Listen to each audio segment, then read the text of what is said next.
Muy buenas noches y bienvenidos a Sin Filtro. Este martes hablaremos del sistema de salud y cómo echar adelante toda la red hospitalaria. ¿Podrá Jimmy Morales curar las heridas de sus electores? Participe con el hashtag #RetoSalud.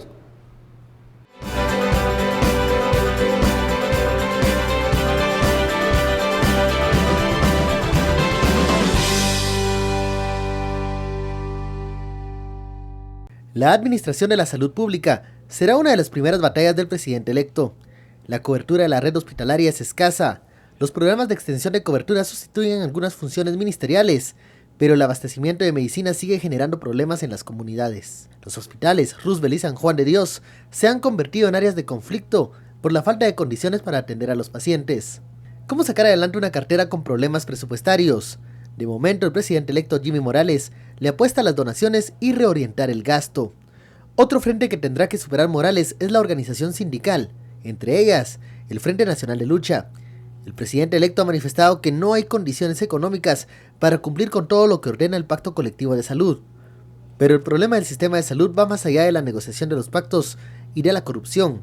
La inversión se queda corta, y hay quienes se atreven a debatir la necesidad de un nuevo modelo de salud pública. Bienvenidos a Sin Filtro, el tema de salud, un tema del que se ha hablado mucho este año, que sigue siendo importante para la población guatemalteca. Lo hemos visto en las últimas crisis en los hospitales. Estuardo, Daniel, muy buenas noches. Un tema que toca a muchos guatemaltecos y que debería ser una prioridad también para la próxima administración, Estuardo. Parece que todo debería ser una prioridad. No, pero mira, entre salud y seguridad... Es la más urgente, dijo el presidente electo. Eso es urgente. De insistir sobre uno de los casos que por lo menos a mí todavía me resuena en la mente, en que el nuevo gobierno va a salir a pedir limosna. Así lo dijo. Para poder abastecer hospitales y mantener hospitales en funcionamiento mientras se logra algo. El sistema de salud, a diferencia de otros sistemas, su primer victimario es la corrupción. Ese es uno de los victimarios más grandes que tiene el sistema de salud. Luego, dentro del sistema mismo, el grupo de laborantes, sobre todo sindicatos, hay 63 sindicatos ahí, poderosísimos también, que casi sientan a cualquier gobierno, lo ponen a firmar pactos, pero hay datos que muestran que por cada 100 quetzales que tiene el Ministerio de Salud, era arriba de 43 quetzales son solo para cumplir pactos, y estos pactos, las obligaciones de los pactos van creciendo. Llega un punto que se vuelve, ya está en un punto que es imposible, porque luego hay otras obligaciones y todo, ¿cuánto te queda para inversión?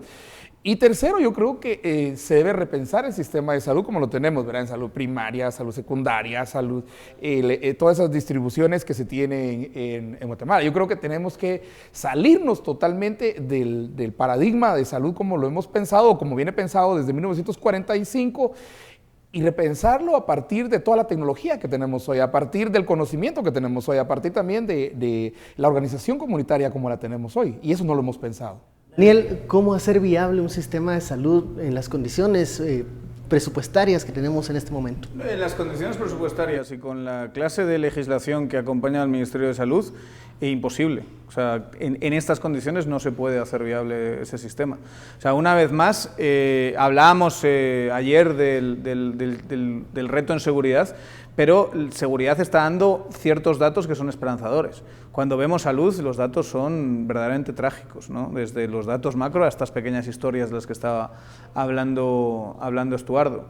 Entonces, yo creo que el presidente, que ha dicho que esta es su gran prioridad, y él lo ha dicho en varias ocasiones, si quiere de verdad curar las heridas, como decía en campaña, va a tener que pensar en una reforma, como decía Estuardo, completamente radical del sistema.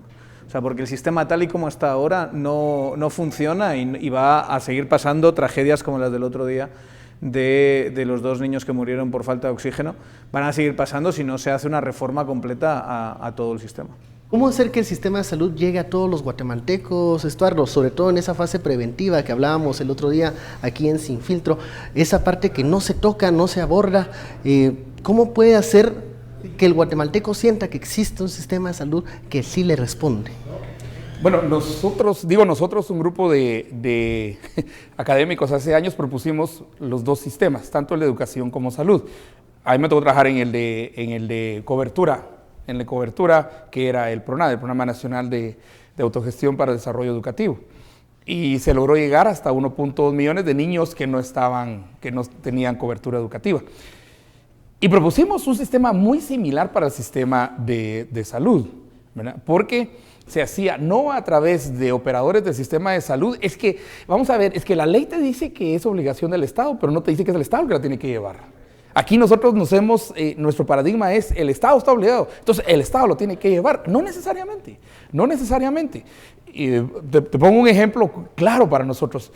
Las cantidades de comadronas, y hay estudios en la Universidad de San Carlos, en antropología y en medicina, que muestran el papel fundamental que juegan las comadronas, tanto en la prevención, pero también en la diseminación de información. Son muy respetadas, ¿verdad? Y ahora ya también hasta grupo de hombres que se dedican a los trabajos de parteros, en este caso. Entonces, hay niveles comunitarios que pueden extender sistemas de prevención. Y te estoy hablando de los niveles más sencillos, hasta la aldea, el caserío, lo pueden extender como se hizo con el sistema de educación, pero que tiene que pensar muy diferente, ¿verdad? Y se organizó un programa que se llamaba el CIAS, que al final, utilizando ONGs, sí logró llegar, pero la misma lentitud, digamos, de financiamiento del Ministerio de Salud hace que entonces esos programas caigan, porque estos programas tienen que ir, pero el financiamiento tiene que estar constante porque son organizaciones que ya están formadas, fundaciones, por ejemplo, que si no tienen los recursos para llegar, no van a llegar. Y el tema número 1 es prevención. Ahora, cuando hablamos de los programas de extensión de cobertura, hay algunos que son señalados de, pues, básicamente no dedicarse a lo que deberían en el tema de salud.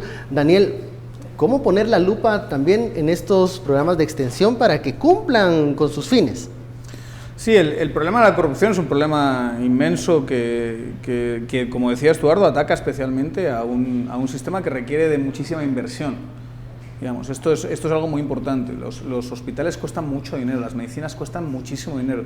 Cuando se piensa en sistemas de salud, el gran quebradero de cabeza que tienen todos los países es cómo puedes digamos, permitirte tener la salud que tú quieres y si esa salud es pública, mucho más. O sea, ¿quién tiene que pagar todo ese proceso? Por supuesto, todos los contratos de medicinas son importantísimos aquí.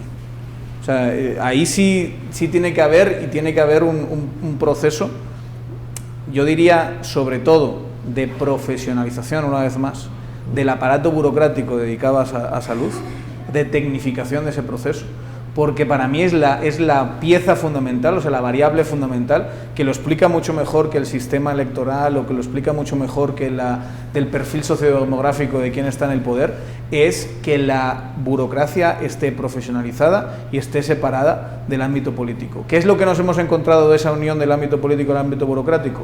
Gustavo Alejos y sus compras completamente, digamos, sobreestimadas de medicamentos y la ineficiencia que en última instancia lleva a que tengas a esos dos pequeños muriéndose de falta de oxígeno, cuando es un problema que puedes compensar solo teniendo procedimientos profesionales. Dentro de un proceso de compras transparente. Exacto. Vamos, en el tema del proceso de compras, el presidente electo hablaba de una licitación quien tuviera a la baja, ¿no?, para lograr precios más módicos. Pero hay cabilderos detrás de las grandes empresas farmacéuticas también. Va a tener presión desde ese sector. ¿Cómo ejercer entonces ahí sí que una mano dura en el tema de la compra de medicamentos? Interesante el uso de tu frase, ¿verdad? Sí, mejor hay que cambiar la expresión, Ben.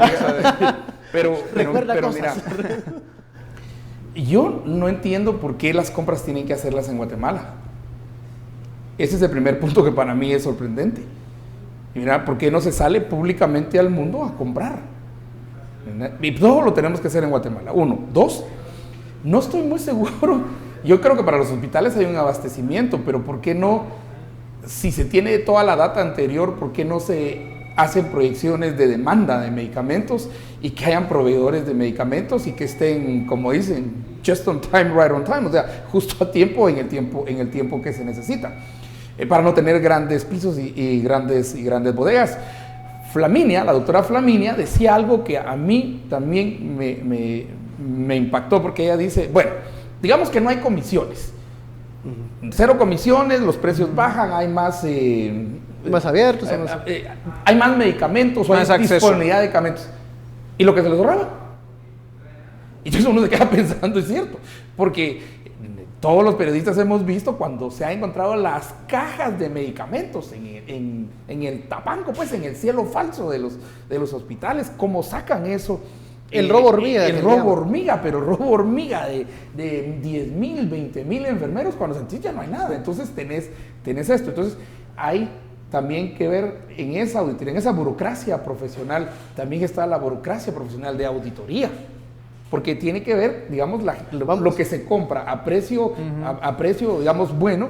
Lo que estabas hablando, Jimmy Morales, es una indexación de precios, básicamente, si lo entendí bien, es indexemos los precios para que entonces no haya posibilidad de que alguien meta su mano y que aún el dato que da en precio, el precio indexado vaya a la baja.